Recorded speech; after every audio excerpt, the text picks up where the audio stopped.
Kata Nabi, bacalah Quran, karena Quran itu nanti akan memberikan syafaat, akan memberikan pertolongan bagi orang yang membacanya. Assalamualaikum warahmatullahi wabarakatuh. Alhamdulillahi rabbil alamin, wal aqibatu lil muttaqin, wala udwana illa 'alal zalimin. Wassalatu wassalamu ala sayyidil mursalin Muhammadin wa ala alihi wa sahbihi ajma'in, amma ba'd. Hadirin hadirat rahimakumullah, puji syukur mari senantiasa kita panjatkan kehadirat Allah Subhanahu wa taala, karena kita yakin dengan seyakin-yakinnya hanya dengan rahmah, hidayah dan inayah Allah lah kita semua masih diberikan umur panjang, diberikan kesehatan, diberikan kesempatan, sehingga masih dapat mampu melakukan rangkaian ibadah sholat isya secara berjamaah yang mudah-mudahan seluruh rangkaian amal kita dengan niat semata-mata mencari ridha Allah akan senantiasa diterima oleh Allah Subhanahu wa taala. Amin ya rabbal alamin. Salawat dan salam semoga tetap tercurah pada baginda Nabi Agung Muhammad sallallahu alaihi wasallam, para keluarga, para sahabat, para pengikutnya, kita semua hingga akhir zaman. Amin ya rabbal alamin. Bapak Ibu hadirin jamaah salat isya yang mudah-mudahan senantiasa dimuliakan Allah. Alhamdulillah, di tengah-tengah kesibukan di jalan raya begitu padat, di mal-mal penuh dengan orang belanja, alhamdulillah di masjid kebanggaan kita Sabil Muttaqin ini terus masih ramai oleh para jamaah yang melakukan rangkaian amalan-amalan Ramadan. Kita tahu bersama salah satu hadis Nabi mengatakan, "Lau ta'lamu ummati ma fi Ramadan." Menginginkan umat Nabi Muhammad kalau tahu apa-apa yang ada di Ramadan, la tamannau an-sanah kullata Ramadan. Pasti akan mengharapkan seluruh bulan dalam satu tahun itu adalah bulan suci Ramadan. Karena banyaknya fadilah-fadilah, banyaknya keutamaan-keutamaan yang ada di dalam bulan suci ini. Alhamdulillah di masjid kita kegiatan tadarus tetap berjalan. Meskipun sekarang sudah memasuki hari ke-23, alhamdulillah kita tahu bersama bahwa keutamaan membaca ayat suci Al-Quran di dalam hadis dikatakan, "Iqra'ul Quran fa innahu ya'ti yaumal qiyamati syafi'an li ashabihi." Kata Nabi, bacalah Quran, karena Quran itu nanti akan memberikan syafaat, akan memberikan pertolongan bagi orang yang membacanya. Dan juga rangkaian fadilah amalan-amalan lain. Itu semua masih ternyata harus disempurnakan, masih menggantung pahalanya antara langit dan bumi, sebagaimana disampaikan oleh hadis Rasul, "Shaumul 'abdi mu'allaqun bainas sama'i wal ard hatta yu'tiya zakatal fitri." Kata Nabi, puasa seseorang ini di bulan suci Ramadan yang begitu banyak fadilahnya, yang begitu tinggi pahalanya, namun masih digantungkan, terkecuali sesudah mengeluarkan zakat fitrah. Kita tahu bersama besaran zakat fitrah sebagaimana kita maklumi masih dalam fatwa MUI dan edaran dari Basma masih 2,5 kilo. Itu dari 3,5 liter dikonversikan ke kilo. Namun ada penelitian baru-baru ini, ya, satu sok yang dimasukkan oleh Nabi sebagaimana hadis Nabi mengatakan, "Farada Rasulullah SAW zakat al-fitrah so'an min sya'irin atau so'an min tamarin." Satu sok dari gandum atau satu sok dari kurma.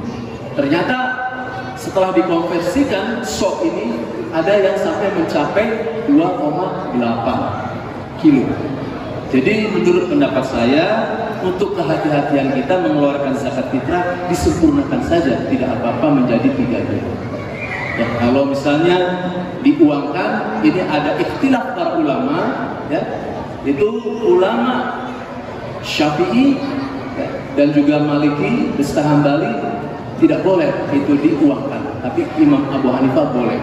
Tinggal melihat maslahatnya, karena tujuan utama disyaratkannya zakat fitri itu ada dua fungsinya. Yang pertama adalah tuhrotan lissoim, yaitu membersihkan ya, orang yang sedang puasa. Barangkali selama Ramadan ini kita ada kotoran-kotoran, mungkin masih ada sedikit gibah-gibah masalah misalnya, tetapi itu nanti akan dibersihkan dengan zakat fitrah. Dan fungsi yang kedua zakat fitrah itu adalah tu'matan lil masakin, jadi memberikan makanan bagi orang-orang fakir miskin, sehingga pada bulan Syawal, ya, 1 Syawal ini dipastikan tidak ada orang yang tidak bisa makan. Itu fungsinya. Jadi kalau seandainya dipastikan aman, fakir miskin di daerah kita, di sekeliling kita ada bekal untuk hari Lebaran, maka boleh kemudian dikonversikan menjadi uang. Hadirin hadirat rahimakumullah, dengan kewajiban zakat ini ya, kita semua salah satu hadis mengingatkan kita bahwa kelak nanti ketika yaumil qiyamah kita akan diminta pertanggungjawaban 4 poin, 4 hal. La tazulul qadaman abdin hatta yus'alu an arba'in. Kata Nabi, tidak akan pernah berjalan, tidak akan pernah melangkahkan kaki seorang hamba nanti di akhirat kecuali setelah ditanyakan 4 perkara. Yang pertama, an umrihi fima afnah. Yang pertama ditanyakan adalah tentang umurnya. Untuk apa kita diberikan umur? Ada yang 60, ada yang 70, ada yang 50. Untuk apa kau gunakan? Kemudian yang kedua, pertanyaan yang kedua adalah an ilmin bima amila, yaitu tentang ilmu yang kita peroleh. Mungkin kita habis mendengarkan ceramah, mungkin kita melihat buku dan sebagainya. Apakah setelah kita mengerti, apakah setelah kita punya ilmu, apakah diamalkan atau tidak ilmu itu? Akan dipertanyakan. Kemudian yang ketiga adalah an jasadihi bima abla. Yang ketiga adalah tentang anggota tubuh kita. Tangan kita, kaki kita, mata kita, semua akan diminta pertanggungjawaban.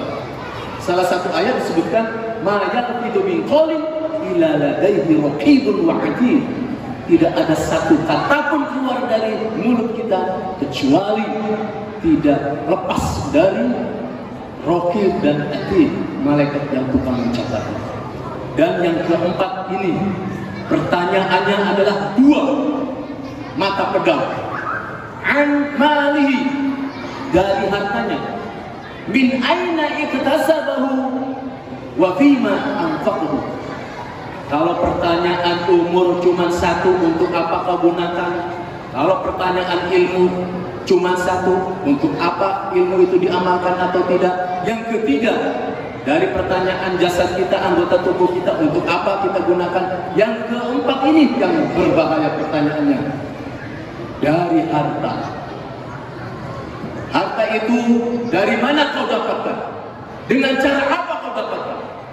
Dan bima anfaqahu, untuk apa kau belanjakan? Oleh karenanya Bapak Ibu sekalian yang saya hormati, momentum Ramadan ini kita gunakan kembali untuk merekapitulasi aset-aset kita, keluarkan zakat mal kita, keluarkan pula zakat fitrah kita. Karena dengan berzakat itulah harta kita akan menjadi bertambah, akan menjadi barokah. Kalau harta mal itu nisabnya sudah jelas 80 gram. Kalau sekarang 1 gramnya itu 1 juta, berarti 85 juta. Kalau kita punya uang 25 juta di deposito maupun di mana-mana, kemudian 1 tahun sudah genap 1 tahun, maka kita keluarkan 2,5%-nya. Insya Allah berkah dan saling tambah. Buktikan, pasti tambah, pasti berkah. Ya. Kemudian kalau zakat lain, mungkin zakat pertanian ada, ya 5% sampai 10%. Kemudian rikas barangkali zakat temuan itu 20%. ya, dan itu semua insya Allah akan menambah berkah kita. Dan yang paling utama tentunya adalah zakat fitrah yang jelas-jelas barang siapa yang belum menunaikan zakat fitrah ini maka puasanya akan belum diterima oleh Allah Subhanahu wa taala. Sebagaimana hadis tadi ya, bahwa shaumul abdi mudabdabun bainas sama'i wal ard hatta yu'tiya zakatal fitr. Itu saja barangkali Bapak Ibu sekalian yang saya muliakan, beruntung yang dapat saya sampaikan, mudah-mudahan ada manfaatnya, khususnya mengingatkan diri pribadi saya dan umumnya para jamaah sekalian, dan mudah-mudahan semua ada hikmah dan manfaatnya. Demikian, kurang lebih mohon maaf. Wallahul muwaffiq ila aqwamit thoriq. Wassalamualaikum warahmatullahi wabarakatuh.